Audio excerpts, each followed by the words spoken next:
The Don of the Russo family lay on the brink of death following a hit by a rival syndicate. On his deathbed, surrounded by the family's capos, he made his final will whichever of his two sons made it to the hospital first and slipped the black onyx ring onto his finger would inherit the multi-billion-dollar Mafia empire. As the eldest son, Cassian was only a 30-minute drive away. The throne was practically handed to him. Instead, he chose to throw a lavish birthday party for his precious sweetheart, Julia, on a private yacht. She told him she wanted no interruptions, so he shut off his phone. In my previous life, I took a speedboat, stormed the yacht with a crew, and dragged him back to the hospital by force, securing his seat as the Don. But because he left her midway, Julia stood on the deck crying all night, caught a nasty fever, and threatened to break up with him when she woke up. Once in power, Cassian was driven mad by guilt. He called me a cold-blooded, heartless bitch, had my feet set in concrete, and threw me off the Brooklyn Bridge. When I opened my eyes, I was back in that hospital, with the family lawyer desperately urging me to make the call. I looked down at my phone. On Instagram, Cassian had just posted. I calmly double-tapped the screen to like his post. Then I sent a text to my exiled brother-in-law, Matteo.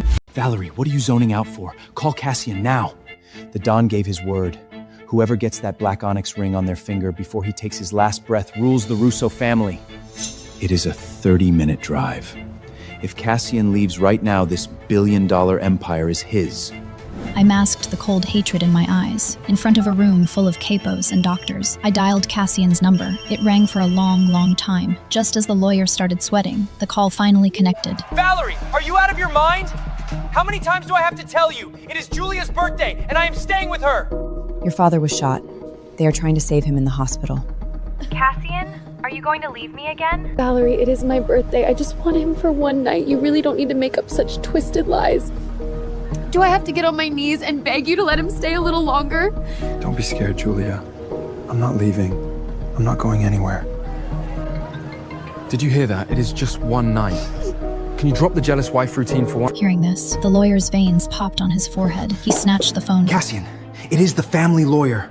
Valerie is not lying. The Don was actually hit. He is in the hospital right now.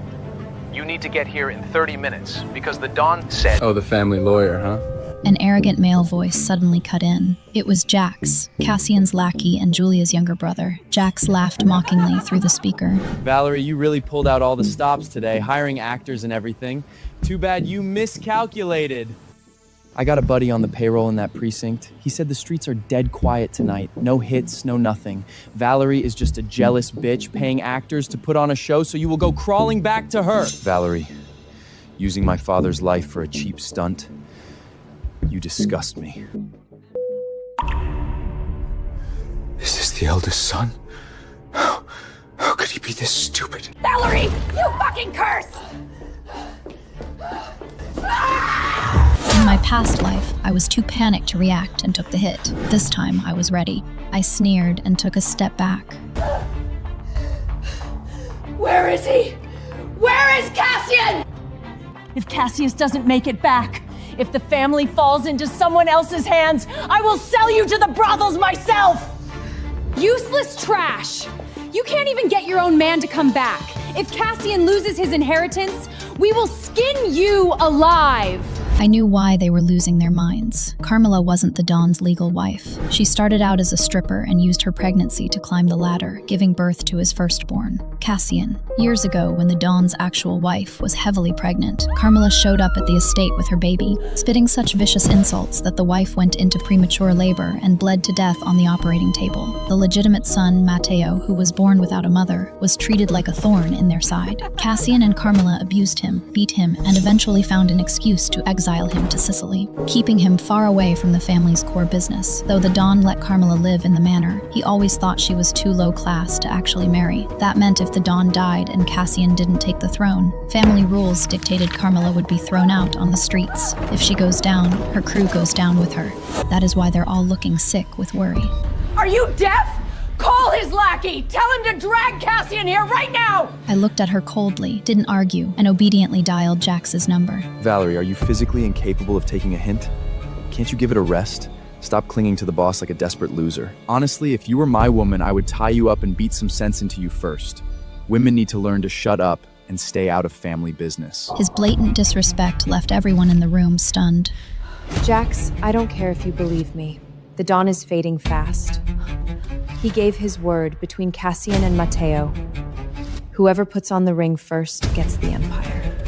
A sudden, eerie silence fell over the line. Jax's tone shifted, sounding hesitant. Are you serious? It is true. It is true. I am Cassian's mother. You need to tell him to come back. There's a back. It's about the inheritance. Jax said slowly. Well, if it's true, I'll go tell the boss right now.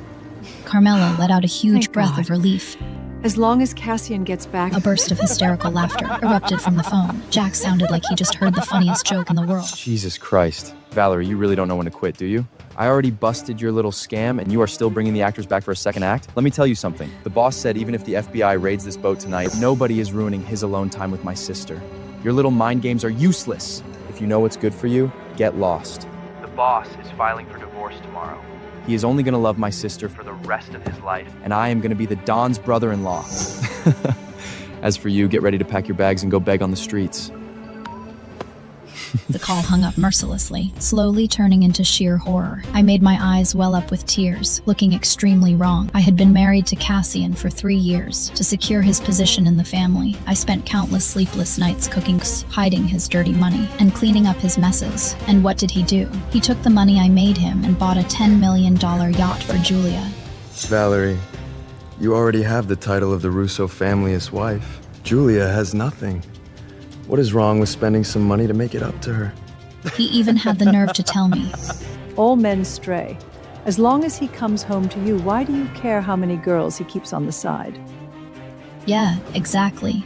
So tonight, let Cassian be with the woman he truly loves. As for the godfather's seat, you can kiss it goodbye. A mess of heavy footsteps echoed in the hallway. A group of capos loyal to Cassian burst into the room. Where is he? Why isn't he here yet? It is her fault. Valerie is useless. She couldn't even get him on the phone. The elders were furious. They grabbed a thick stack. What the hell are you good for, Valerie? We bet everything on Cassian. If he misses out of the ring tonight, we all go down with him. You stupid, useless bitch! Before I could say a word, the heart monitor suddenly started blaring a warning alarm. The private physician rushed over to check. A moment later, he gave a slight shake of his head. Gentlemen, the Dawn has 40 minutes at most. You need to figure this out fast.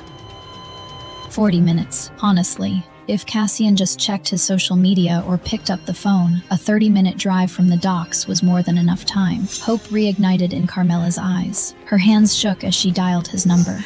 Cassian, please, pick up your mother's call. The yacht was anchored just off the coast. Julia straddled Cassian's lap.